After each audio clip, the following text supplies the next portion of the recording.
तो प्रदेश संयोजक भीम आर्मी भारत एकता मिशन उत्तर प्रदेश। या किस प्रकार का कार्यक्रम है आपने जो है तो पाया में बलिया क्या है? ये देखिए, एक तो मेरा प्रथम आगमन है बलिया ज़िले में और काफ़ी दिनों से जब से मैं पदभार पे आया तब से आना तो एक बार भी मेरा हुआ नहीं। तो पहली बात तो मेरे कार्यकर्ताओं का एक सम्मेलन था जिसमें मैं अपने कार्यकर्ताओं और पदाधिकारियों से मिलना चाहता था। साथ-साथ जो समाज के लोग हैं, तो ज़ाहिर-सी बात है जब किसी प्रदेश या राष्ट्रीय लेवल के पदाधिकारी का आगमन होता है तो पब्लिक भी जो है वो देखना चाहती है। तो पब्लिक भी यहाँ पर आप देख रहे होंगे सभागार में काफ़ी इकट्ठा है। तो एक मैं चाहता हूँ कि समाज को एक बलिया से अलग मैसेज दिया जाए। आप प्रथम आगमन है जनपद बलिया में, क्या जी। कहेंगे जनपद वासियों के लिए?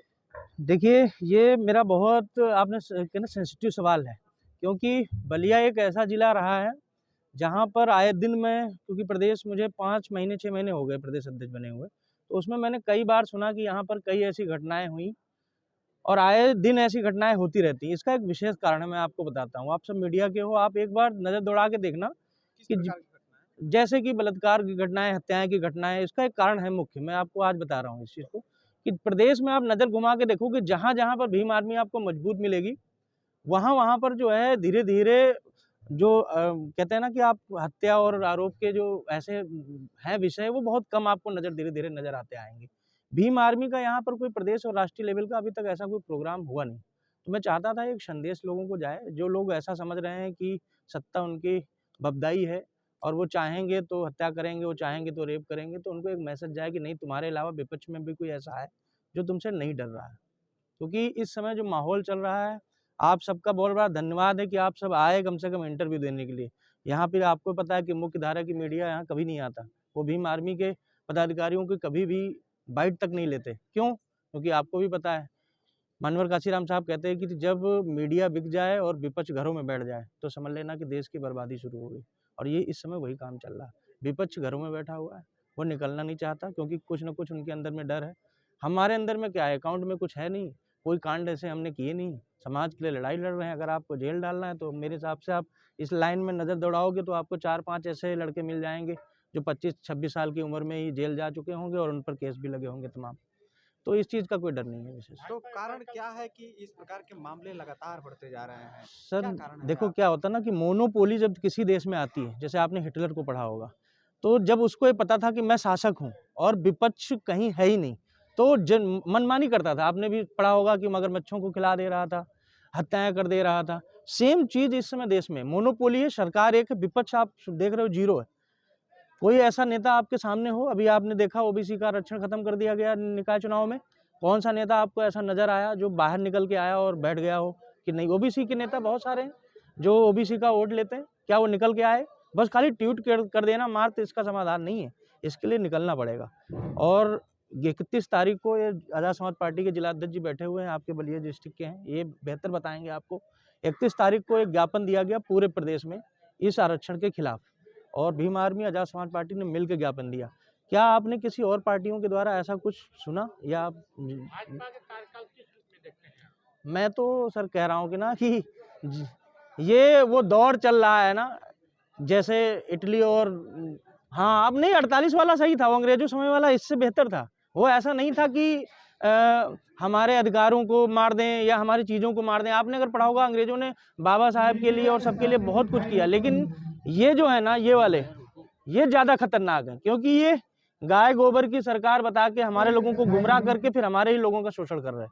तो कहते हैं ना, एक कहावत है कि दानेदार दुश्मन से गद्दार दोस्त जो है वो ज़्यादा खतरनाक होता है। तो क्या आपका मानना है कि जनता का शोषण किया जा रहा है? बिल्कुल किया जा रहा है। तो जनता के पास इतना तमाम बल रहते हुए फिर भी जनता अपना शोषण क्यों करा रही है? देखो, क्या रीज़न है? मैंने इसका मेन कारण जो है ना वो यही है, क्योंकि एक तो शिक्षित का अभाव है, शिक्षा का अभाव। जहाँ-जहाँ पर शिक्षा कम है, आप तमिलनाडु जाओ, आप केरल जाओ, वहाँ पर भाजपा आपको बिल्कुल ज़ीरो मिलेगी। क्यों? क्योंकि वहाँ शिक्षा का परसेंटेज बहुत ज़्यादा है। जब आप यही यूपी और बिहार में आप देखते हो तो शिक्षा का अभाव है।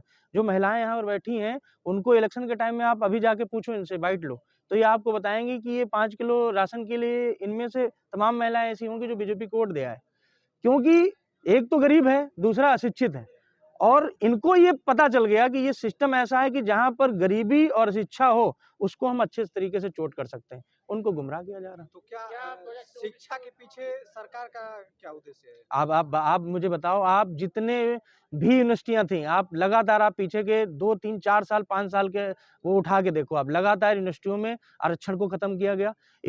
शिक्षा का जो बजट था यूपी में वो बराबर खत्म किया जा रहा, कम किया जा रहा है। दूसरी चीज, जो एडमिशन हो रहे थे, स्कॉलरशिप मिल रही थी, बहुजन समाज के जितने भी छात्र थे उनको एक स्कॉलरशिप मिलती। जैसे मैं पीएचडी किया हुआ हूँ, तो पीएचडी को एक राजीव गांधी नेशनल फेलोशिप मिलती है, महीने में 25,000 मिलती है, वो खत्म कर दी गई।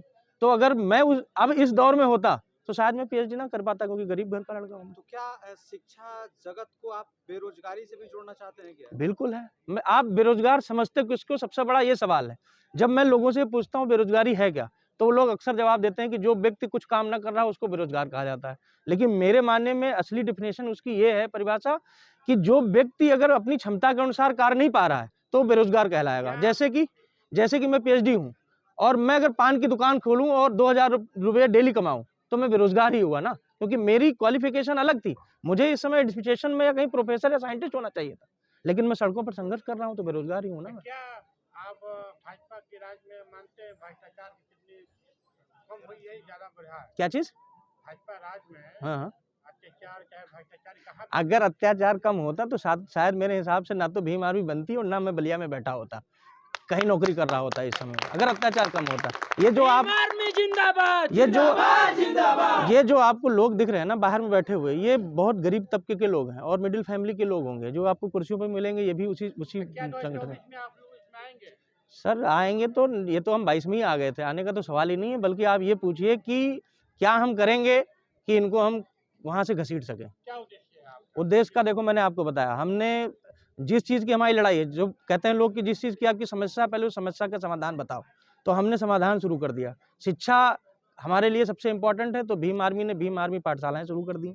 हर जिले में आप देख रहे हो कि हर हफ्ते 2 हफ्ते में एक भीम आर्मी पाठशाला खुल जा रही है। हम जो निर्धन छात्र हैं उनको फ्री में शिक्षा दे रहे हैं। बलिया में एक पोस्ट ग्रेजुएट चाय खुली है, जी, क्या कहेंगे?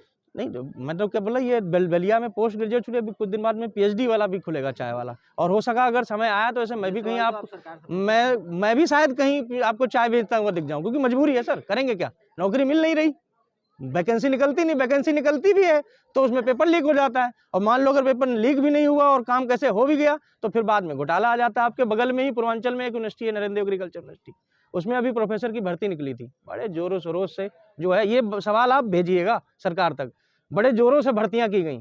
फिर बाद में वहीं के एक सांसद हैं लल्लू जी, वो बीजेपी के ही, मेरे नहीं है, उन्होंने अभी एक सवाल उठाया कि नियुक्तियों में जो है धांधली की गई। मुख्यमंत्री को और राष्ट्रपति को उन्होंने एक लेटर लिखा। आप बताओ, खुद का सांसद जब सवाल उठा रहा है सरकार पे, तो मुझे तो आप सोच लो, मैं तो चलो विपक्ष में हूँ, मैं तो बुरा ही करूंगा, लेकिन जब खुद के सांसद हैं वो सवाल उठा रहे, इसका मतलब सब जगह घोटाला चल रहा है, मारा मारी।